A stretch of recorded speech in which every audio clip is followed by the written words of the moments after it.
Calorosas saudações, e este vídeo não serve para eu vos dizer em quem devem votar nas eleições europeias, mas pode servir para eu vos dizer para colocarem like neste vídeo. É verdade, sim senhor, meus amigos. Portanto, metam um gosto e subscrevam aqui o segundo canal para chegarmos aos 40 mil subscritores. Já não falta tudo. E partilhem também nas vossas redes sociais, que ajuda imenso. E relembro que podem utilizar o código SOUSA10 na Prozis para 10% de desconto no segundo link da descrição. Ora, o Jornal Expresso lançou um votómetro em que há 30 perguntas, se não estou em erro.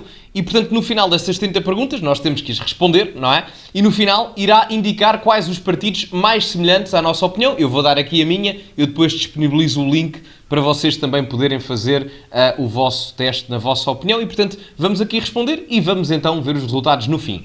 Ora, afirmação número 1. A utilização de transportes públicos deveria ser promovida através dos chamados impostos verdes, como, por exemplo, o imposto de circulação. Eu vou colocar discordo totalmente, porque eu acredito que os impostos, ou melhor, a utilização de energias renováveis ou de produtos ou serviços relacionados com energias renováveis devem ser pela qualidade das mesmas e através também da inovação tecnológica e não através de uma espécie de coação do ponto de vista fiscal em que nada traz vantagem até a nível da inovação tecnológica e também do crescimento económico. Portanto, a minha perspectiva para a utilização de energia renovável é outra e não, é mais na inovação e não do castigo. Número 2. As fontes de energia renováveis, tais como a energia solar ou eólica, devem ser apoiadas, mesmo que isso implique maiores custos. Discordo totalmente, novamente.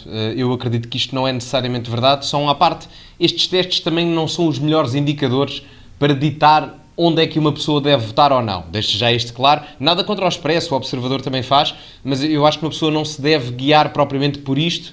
Pode influenciar um bocadito, claro, mas não se deve guiar somente por isto para decidir o seu voto. Mas, mais uma vez, não acho que isso deva ser a perspectiva utilizada relativamente às energias renováveis, até porque, em primeiro lugar, é uma justificação para um maior gasto público e, portanto, maior desincentivo ao consumo por parte da população e, portanto, menor poder de compra por parte da mesma, o que significava que, em termos do circuito económico, numa conjuntura ascendente do ponto de vista económico, novamente, não era vantajoso nesta altura. Há pessoas que poderão dizer, mas o ambiente precisa, certamente, mas isto é um paradigma global. A realidade é essa. Enquanto que na Europa nós já temos paradigmas ambientais mais saudáveis, a Índia, o Bangladesh e outras zonas do globo dependem ainda de energias fósseis a larga escala. Portanto, não acho que se justifique de todo, até porque existe a energia nuclear, que em termos de capacidade de produção e poluição é da energia mais limpa que existe para a quantidade de energia que se produz. Portanto, discordo totalmente.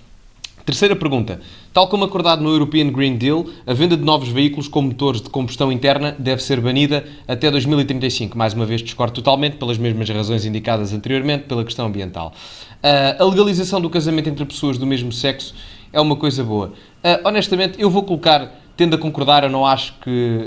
A minha única questão, e por respeito à questão religiosa também, é que a palavra casamento pertence à Igreja, não é? Portanto, é uma instituição da própria Igreja Católica e, portanto, a palavra casamento em si. Mas se estivermos a falar da questão da união civil, eu não vejo problema absolutamente nenhum. A única questão que me leva a não colocar o concordo totalmente é que eu acredito que houve um aproveitamento político por parte das narrativas mais extremadas da propaganda LGBT nos anos mais recentes, que começou com isto. Mas o ato em si é uma coisa boa, não acho que haja problema relativamente a isto. Tendo a concordar, a legalização do uso pessoal de drogas leves é bem-vinda. Eu aqui discordo totalmente. Eu sei que a descriminalização em Portugal, e já sei que tem pessoal que me segue que gosta de fumar uns parpalhos, é descriminalizado em Portugal, façam o que quiserem, obviamente, mas a realidade é que os episódios de esquizofrenia, o aumento da ansiedade, da depressão, estão correlacionados até com o consumo de drogas leves.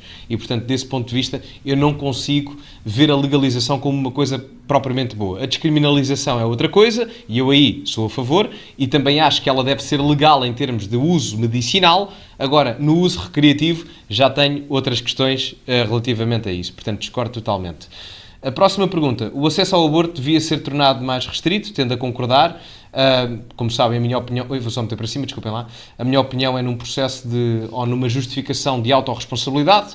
Quer isto dizer que, em perspectivas raras, mas que acontecem, das questões de malformação, de aborto e etc., isso deve ser permitido com financiamento público porque a pessoa não teve culpa nem responsabilidade na criação da vida, não é? A pessoa em questão que engravidou é uma vítima nesses casos. Agora, em todas as outras circunstâncias, não deve ser permitido. Portanto, tendo a concordar que deve ser mais restrito relativamente à lei atual. As cotas de género, desculpem lá, as cotas, eu tenho é que puxar isto para baixo, exatamente, não é outra parte, desculpem lá, só um bocadinho, exatamente. As cotas de género, uma percentagem mínima de posições a ocupar por mulheres, são bem-vindas. Discordo totalmente, eu acho que isto é, lamento imenso, mas é um atestado de incompetência às mulheres. Isto é a mesma coisa que dizer, bom, coitadinhas, não conseguem lá chegar por mérito, então nós temos que arranjar aqui cotas de modo a que elas consigam entrar na política, na economia, na alta finança, seja onde for. Não, isso não funciona assim. O mundo é difícil para toda a gente, nomeadamente na vertente ocidental, em qualquer área. E além do mais, além da questão da meritocracia, o que importar tem que estar dentro da cabeça e não dentro das calças, além desta questão, em determinadas áreas, quer para homens, quer para mulheres, é muito difícil ter cotas de 50-50 ou até de percentagens mais pequenas. Por exemplo, na construção civil, a maior parte dos trabalhadores são homens, a maior parte das pessoas que trabalham nessa área, os pedreiros, etc., é praticamente tudo homens. Da mesma forma que em áreas como a psicologia ou a enfermagem, a esmagadora maioria é mulheres. Mesmo que se tente fazer uma cota de 20% nessas áreas, relativamente a um sexo ou outro, primeiro, não faz sentido, eu quero os melhores, independentemente de serem homens ou mulheres, e segundo, seria complicado, até porque não há uma justificação entre os formados na área da medicina, no caso dos homens, da medicina não, mas da enfermagem, no caso dos homens, e no caso da construção civil, não há uma quantidade suficiente sequer por parte das mulheres. Eu estou a dar estes dois exemplos, e há muitas mais áreas, porque nós, homens e mulheres, temos diferenças biológicas, que naturalmente se repercutem em diferenças culturais, e está tudo bem. Eu respeito as vossas, vocês respeitam as minhas, o mundo segue, felizmente, homens e mulheres podem decidir o que querem para a sua carreira de forma livre, felizmente. Siga a vida. Portanto, discordo totalmente com as cotas, andando aqui para baixo, exatamente, desculpem lá, vou só desampliar aqui um bocadinho. A UE deve reforçar a regulação da tecnologia ligada à inteligência artificial, mesmo que isso implique abrandar a inovação. Eu aqui vou colocar, tendo a concordar, porque eu acho que não abranda a inovação. Eu acho que tudo tem que ter alguma... Não digo que tudo tem que ter uma regulação, acho que isso também é extremado, mas a inteligência artificial pode ter algumas consequências, até porque nós ainda não conhecemos bem a tecnologia, e por uma questão de precaução, eu acho que pode haver regulação, desde que isso não implique, e chegue a níveis de censura brutais. Mas é numa questão de proteção até da espécie humana, porque a própria inteligência artificial nós ainda não conhecemos bem o seu limite. Eu aqui, aliás, nem vou colocar tendo a concordar, porque tendo em conta até a minha ignorância neste aspecto, muito honestamente, eu não consigo tecer comentários, não é a minha área, eu já estudei muita coisa na vida, mas isto não, e portanto vou colocar neutro. Comentem a vossa opinião relativamente a isto, por acaso gostava de saber, nesta, porque eu acho que de um ponto de vista até da minha ignorância relativamente a este segmento, vou colocar neutro. Ora, aqui, pergunta 9. A União Europeia deve proteger os agricultores da competição externa, mesmo que isso resulte em aumentos dos preços dos alimentos. Ora, eu presumo que isto aqui seja uma pergunta relacionada com a questão proteccionista. Eu aqui vou tender a discordar, muito honestamente. Eu sei que talvez não seja uma medida mais apelativa da visão da narrativa política de alguns partidos de direita, mas com uma visão mais proteccionista, mas a verdade é que a União Europeia tem que se tornar competitiva do ponto de vista do mercado global, e isso não vai acontecer se os níveis de inflação, que já estão altos neste momento, continuarem a subir. Portanto, aqui a perspectiva tem que ser através da inovação tecnológica e do investimento nestas mesmas áreas, no setor primário, agrícola, etc., tornar a produção, a distribuição e a venda mais competitiva relativamente aos mercados externos. Até porque isto nem seria uma boa medida de proteccionismo, isto seria quase, enfim, utilizar contingentações, talvez, embarques comerciais. Acho que não faria sentido, muito honestamente, portanto, tenderei a discordar, não coloco discordo totalmente porque percebo a questão do problema, mas coloco tendo a discordar. Depois, Portugal deveria aumentar a sua despesa militar, concordo totalmente, por uma questão de independência, relativamente à NATO, muito honestamente, e até à própria União Europeia. Eu acho que Portugal deve estar na NATO com uma vertente europeísta, no sentido da defesa do termo, mas deve ter muita atenção relativamente àquilo que é a sua própria soberania, até porque o interesse político e geoestratégico externo de Portugal é inenarravelmente diferente dos americanos, do Canadá ou de outro país qualquer que esteja no continente europeu, portanto, concordo totalmente. E já agora, Portugal tem que, por ano, em média, gastar 2% do PIB em despesa militar. Para estar na NATO. E não gasta. Portanto, logo aqui, por uma questão de obrigação legal e do meu ponto de vista de opinião, juntou-se à fome à vontade de comer. Concordo totalmente. Ora, a União Europeia deve punir rigorosamente os Estados-membros que violem as regras europeias relativamente ao déficit. Eu aqui vou colocar, tendo a discordar, por dois motivos. Primeiro, punir rigorosamente não acho que faça sentido, não é? Essa é a primeira. Segundo, Eu acredito que haja mais vantagens para os Estados em termos da sua autonomia do ponto de vista da despesa pública para o fazerem. Agora, é preciso compreender aqui uma coisa. Há que separar a União Europeia da zona euro, porque os critérios de convergência para entrar na zona euro são correlacionados com aquilo que são os países que têm a moeda única e que, no caso, as taxas de juros e afins, são programadas pelo Banco Central Europeu. Há países que têm a sua própria moeda e, portanto, isso é coordenado pelo seu próprio Banco Central. E há aqui uma divergência, não é propriamente a União Europeia, só aqui um pequeno aspecto, e, portanto, eu não acho que deva haver essa punição. Concordo que haja sanções, porque se não cumpre e foi assinado tratado ou foi assinado um acordo para o cumprimento disso, deve ser sancionado, compreendo essa questão de responsabilidade, mas ao mesmo tempo eu acho que os países devem ter liberdade no sentido de fazerem aquilo que quiserem com a sua própria despesa, portanto vou colocar aqui um tendo a discordar. Ora, a União Europeia devia passar a ter o poder de cobrar impostos, discordo totalmente, não faz sentido nenhum, até porque a realidade fiscal de cada país é muito diferente. A realidade fiscal em Portugal é completamente diferente da realidade fiscal de uma Irlanda, ou da Hungria, da Polónia, da Estónia ou da Lituânia. Portanto, não faz sentido um organismo central legislar aquilo que seria o termo fiscal para 27 países. Não faz sentido. Na política monetária isso já existe para 19 países e gerou um desequilíbrio grande, tanto que Portugal teve uma crise da dívida soberana relativamente a isso mesmo, até porque era chamada a crise do euro, em 2010. Portanto, discordo totalmente, a história já provou que isso não é boa ideia. Portanto, discordo totalmente. A moeda única europeia é uma coisa má. Eu vou colocar aqui... É complicado. Eu vou colocar neutro relativamente à moeda europeia. Eu acho que... Atenção, eu não sou a favor da saída de Portugal do euro. Muita atenção a isto, ok? Mas a verdade é que nos últimos 20 anos o país está estagnado e desconectar isso à mudança monetária que nós tivemos seria um erro. Primeiro ponto. Segundo, nós já tivemos uma crise que levou ao intervencionismo da Troika, com uma ajuda externa de quase 80 mil milhões de euros, e as pessoas pensam, muitas das vezes, que isso foi devido à crise de 2008. E não é verdade. Foi devido à crise de 2010, da dívida soberana, que eu estava aqui a mencionar anteriormente, a crise do euro, em que as instituições europeias, aliás, as instituições financeiras, passaram a disponibilizar crédito financeiro a Portugal, da mesma forma que disponibilizavam à Alemanha ou à França, porque nós, estando na mesma zona económica monetária que eles, as instituições financeiras pensavam que nós iríamos ter o mesmo comportamento. Obviamente que não temos. E, portanto, desse ponto de vista, eu acredito que é uma coisa boa porque obrigou Portugal a aproximar-se da Europa desenvolvida em determinados aspectos, mas é uma coisa má porque desequilibrou em muitos aspectos a saúde financeira do país e ainda hoje pagamos isso. Portanto, eu vou colocar neutro, e até a questão da soberania, não é? Portanto, logo aí eu coloco neutro, embora não seja a favor da saída. Em assuntos de política externa, a União Europeia devia falar a uma só voz, discordo totalmente. Não faz sentido absolutamente nenhum.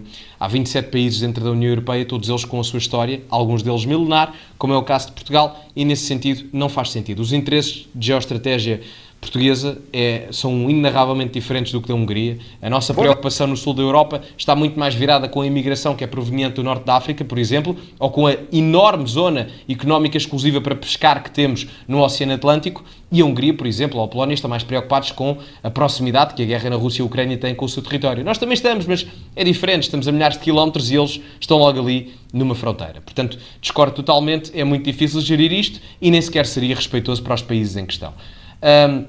Próxima pergunta. Os refugiados deveriam ser distribuídos proporcionalmente entre Estados-membros? Discordo totalmente. Aqui acho que nem preciso de aprofundar. Eu acho que os países têm... E proporcionalmente significa o quê? Com poder económico, questão populacional...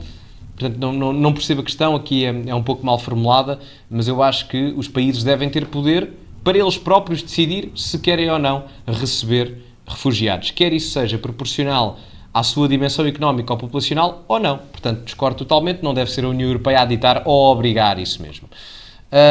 Ora, a União Europeia deve reforçar a sua política de segurança e defesa. É assim, nesta questão, eu acho que a União Europeia, com o nível de integração e de reforço de política e segurança e defesa que tem neste momento, do ponto de vista teórico, já existe que chegue, muito honestamente. Ele é mal aplicado. A questão é mesmo essa. Porque irmos mais além, as pessoas vão dizer, mas e a guerra? Os mecanismos que já existem, até em termos dos tratados que existiram após Maastricht, nomeadamente em Amsterdão, em Nice e principalmente Lisboa, já dão mais do que poder suficiente à União Europeia do ponto de vista da segurança e da defesa para se coordenar internamente, para evitar conflitos internos. E, portanto, aumentar isto só iria permitir que a União Europeia se transformasse numa união política, retirando ainda mais soberania aos Estados-nação e o seu interesse geoestratégico por completo. Portanto, logo aqui, discordo totalmente. Para combater o problema da imigração ilegal, a União Europeia deve assumir a responsabilidade de patrulhar as suas fronteiras. Acho que aqui concordo totalmente, não é? Se nós estamos no espaço Schengen, embora seja diferente da União Europeia, há muito espaço que é partilhado entre os dois espaços e, portanto, nesse sentido, parece-me obrigatório, não é? É preciso aprofundar muito relativamente a esta questão, parece-me óbvio, não é? Até pelos problemas relativos ao descontrole da imigração que existe neste momento. A integração europeia é uma coisa boa. Só um pormenor. Normalmente, quando se ouve integração europeia, as pessoas... Peço desculpa. A integração europeia, as pessoas pensam que a integração europeia é darem-se todos bem e tal, e não sei o quê, vamos beber uns copos com os eslovacos e com os eslovenos e com a malta do Norte da Europa. Isso é uma integração social, não é? Para a malta se dar bem e tal, somos todos amigos. Integração europeia, do ponto de vista técnico e teórico, significa retirar soberania aos Estados-nação e dar esse poder político às instituições supranacionais, numa vertente supranacionalista, às instituições europeias. E, neste momento, a integração europeia já não é propriamente uma coisa boa. Já chegámos a um limite. A integração europeia na economia, parece-me que já chegámos ao limite. A única coisa que falta é a nível militar e político, o que iria transformar a Europa quase numa powerhouse de guerra e, honestamente, alavancar alguns conflitos que eu acho que não seriam benéficos. Portanto, eu aqui discordo. Tenderei a discordar porque eu acho que foi uma coisa boa no passado, até determinado ponto, até Maastricht, acho que foi bom, agora não é. Portanto, vou colocar o tendo a discordar, só não coloco o discordo por causa da questão de ter sido boa até determinado ponto. Ora, aqui em baixo, cada Estado-membro da UE devia ter menos poder de voto, discordo totalmente, volto a frisar, sempre no mesmo argumento da questão da soberania e de cada um ter a sua independência de voto e poder de veto, neste caso, para tomar as suas próprias decisões de um ponto de vista geopolítico, porque, meus amigos, a geopolítica comanda a política e devemos respeitar isso. Ora, a União Europeia deve sancionar Estados-membros cujos governos ponham em causa o Estado de Direito. É assim, se um Estado-membro da União Europeia efetivamente colocar em causa o Estado de Direito, isto é, impedir que as pessoas sejam iguais perante a lei, discriminar propositadamente uma ou outra pessoa com base em características sexuais ou étnicas de forma propositada, eu acho que aí sim, não é? Mas o que acontece neste momento para justificar isto na União Europeia é tentar sancionar os Estados-membros que têm uma visão mais conservadora, como é o caso da Hungria e da Polónia até há bem pouco tempo atrás. Portanto, eu vou colocar tendo a concordar, só não concordo totalmente por causa desta questão, porque esta pergunta vem com rasteira e, portanto, eu vou só dar este esclarecimento de um ponto de vista teórico sim, mas de um ponto de vista prático isto é um aproveitamento político por parte da UE. Vamos então aqui para a 21. Os programas sociais deviam ser mantidos, mesmo que isso implique o aumento de impostos. Discordo totalmente. A carga fiscal não deve ser aumentada. Já estou farto de frisar isso.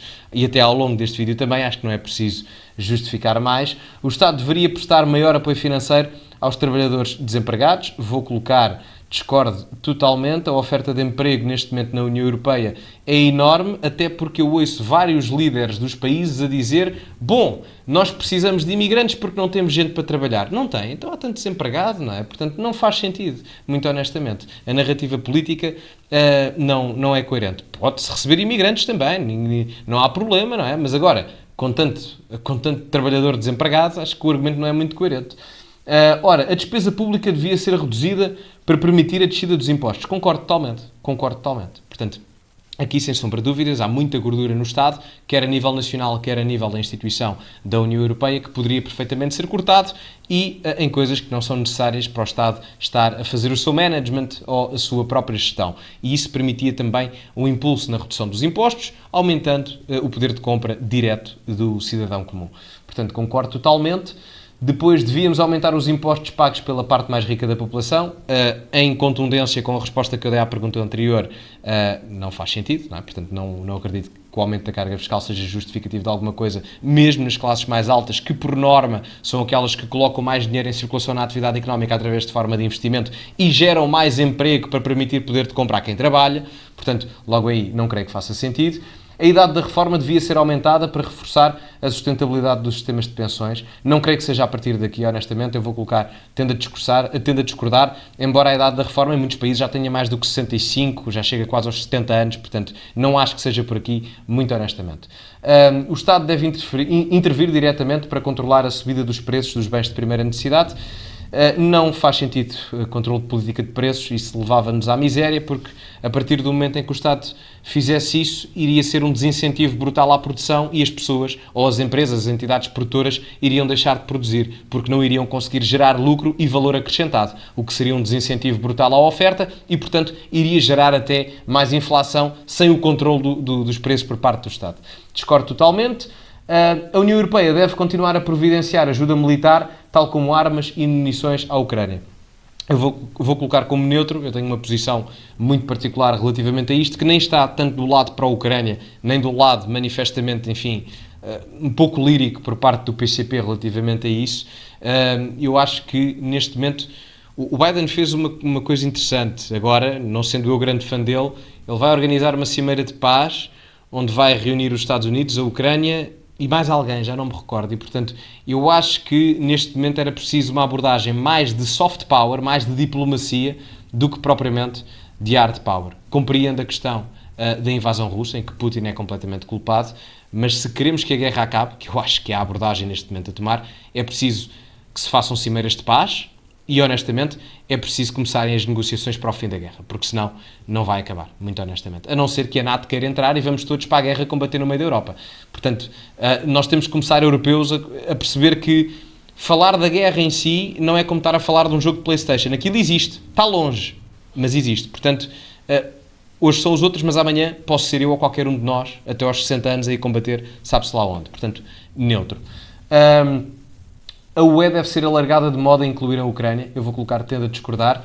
A Ucrânia, neste momento, não consegue estar na União Europeia. A Ucrânia nem sequer é uma democracia, segundo dados publicados pelo The Economist. O The Economist rotula a Ucrânia como sendo um regime híbrido entre a ditadura e a democracia, uma coisa assim no meio, e até porque os critérios económicos que a Ucrânia tem neste momento nem sequer dão entrada, nem sequer como candidata, a ser candidata à União Europeia, porque há várias fases de entrada na UE. Há os que entram, não é? Que já são membros, como é o caso de Portugal. Há os candidatos à União Europeia, como é o caso, por exemplo, de vários países da zona dos Balcãs, e há os candidatos a candidatos da União Europeia, em que a Ucrânia nem sequer entra no rótulo dos candidatos. Portanto, neste momento tendo a discordar. Se a pergunta fosse, a UE deve ser alargada de modo a incluir a Ucrânia daqui a 10 anos, caso a Ucrânia resolva a situação da guerra e tenha índices económicos mais saudáveis, eu aí colocaria tendo a discordar. Agora, neste momento, tendo a discordar. O alargamento deve ser feito sim aos países dos Balcãs, neste momento. No futuro, a Ucrânia entrar é possível, mas agora, impossível. Desculpem lá, devia exigir-se que os imigrantes de fora da Europa aceitem a nossa cultura e valores, exatamente, da mesma forma que se eu for para o seu país, para os países dos imigrantes, eu tenho que respeitar a sua cultura e valores e tenho que saber integrar-me. É uma questão de respeito, bom senso e aceitação de cultura. Tão simples quanto isso. Se eu quero ser respeitado, tenho que respeitar os outros, vale para mim, vale para o migrante, vale para toda a gente. Portanto, concordo totalmente. Ora, a imigração para Portugal deveria tornar-se mais restritiva? Concordo totalmente, na ótica da minha resposta também à pergunta anterior. Ora, e já está aqui, não é? E é isso, não é? Portanto, continuar, creio que é isto. Vamos lá ver os resultados. Aqui é para dar a importância, ou seja, quais são as perguntas que eu considero mais importantes. Isto da energia não, casamento não, também não, drogas leves também não. Vamos à realpolitik, não é? Portanto, vamos só meter aqui das cotas do género, pronto, que também não dizerem que eu não faço aqui coisas sem ser da realpolitik, mas isto são eleições europeias. Se fossem eleições nacionais, era outra coisa. Portanto, aqui eu quero a economia e imigração. Portanto, despesa militar, ok, realpolitik. Estados-membros, economia, novamente, ok. Devia passar a ter impostos. O euro não acho que seja questão, pelo menos agora. Política externa, refugiados, exatamente. Política e segurança, imigração ilegal, integração também considero importante. Aqui na soberania nacional também, do menos poder de veto. Isto aqui não. Programas sociais e aumentos de impostos. O Estado deve prestar maior apoio financeiro, isto também não. Sim, mais importância. Despesa pública, aumentar impostos, isto aqui não. Da reforma, enfim, eu acho que é terciário. O Estado deve intervir diretamente para controlar a subida dos preços. Isto aqui, pronto, isto não vai acontecer, mas pronto. A UE deve continuar a providenciar na Ucrânia, posso dizer que sim. Este aqui também, da Ucrânia, e portanto a imigração devia tornar-se mais restritiva, vou colocar que sim. E este aqui também. Bom, vamos continuar. Eu coloquei quase em todos, mas pronto, enfim, vamos continuar, vamos ver. Quero ajudar, ajude depois, não, se virem, não me levem mal, isto é só para o vídeo ser mais rápido. Ir para resultados, ora, E, portanto, muito interessante, não é? Os meus resultados. Os meus resultados são interessantíssimos, devo dizer-vos. Muito interessantes. Ora, eu vou ampliar, eu acho que se consegue ver bem. Correspondência com as suas posições. Eu tenho um empate técnico entre o Chega e a Iniciativa Liberal. O Chega tem mais um ponto percentual, mas, enfim, é um empate técnico entre o Chega e a Iniciativa Liberal. Eu estava mais ou menos à espera. Normalmente, quando faço isto, o Chega e a Iniciativa Liberal dão muito próximos. Nunca deram tão próximos, acho eu, mas também nunca é muita a diferença, muito honestamente. Portanto, 77, 76... A AD dá 63, a CDU estar em 49 não me surpreende, à frente do PS, eles têm uma posição mais seletiva e dão mais importância à questão da soberania, também não me surpreende, e depois é a esquerda toda, não é? Curiosamente.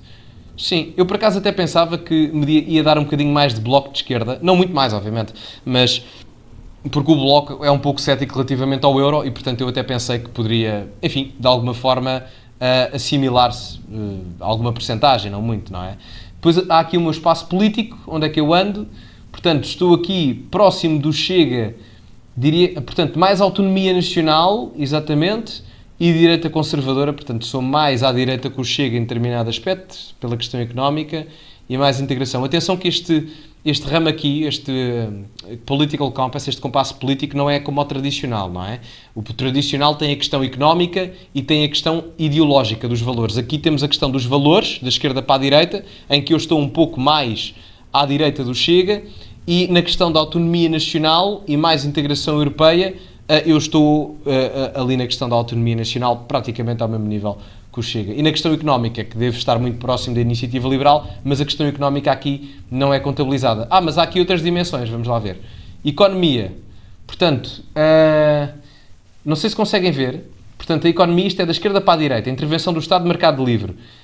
E já agora, isto está um bocado mal feito. Se não me levem a mal, mas nunca na vida a Aliança Democrática está mais à direita, é mais a favor do mercado livre do que a Iniciativa Liberal. Muito honestamente, não faz sentido. Isto está incorreto até. Está incorreto. Aqui não é nada contra quem fez isto, mas está incorreto. Portanto, não faz sentido. A AD deveria estar entre o PS e o Chega, mais ou menos aqui no meio, literalmente. Era aqui que devia estar a AD e a Iniciativa Liberal deveria estar mais à direita, até mais ou menos onde está aqui o você, onde eu estou. Valores. Tradicional, sim, parece-me realístico. Eu sou mais liberal do que o Chega e KIL, mas não sou tão tradicionalista como os partidos conservadores, é verdade. Imigração, e em termos de valores e cultura e etc., tradições, mas na imigração eu sou efetivamente mais restritivo, exatamente, não há mais, não poderia ser mais restritivo, pelo menos é o que diz o gráfico, não é? A nível ecológico, eu viro mais para o crescimento económico do que para a proteção ambiental. Eu acho que as duas podem coexistir, acho que isto é uma falácia, mas pronto. Na questão da Ucrânia, estou no meio, exatamente. Não estou na CDU, obviamente, mas também não estou nos partidos que apoiam inarravelmente a 100%, embora eu apoie a Ucrânia como país invadido. Atenção, não é essa a questão. O meu problema é o approach relativamente à resolução do conflito em si. E, portanto, acho que termina aqui, não é? Eu vou pôr o link do teste, do quiz, para vocês poderem fazer também, e digam-me o que acharam das minhas respostas e coloquem as vossas também aí em baixo, se concordam, se discordam, estão completamente à vontade. Meus amigos, ficamos por aqui, muito obrigado a todos e, como é habitual, acima de tudo, cultivem-se e até à próxima.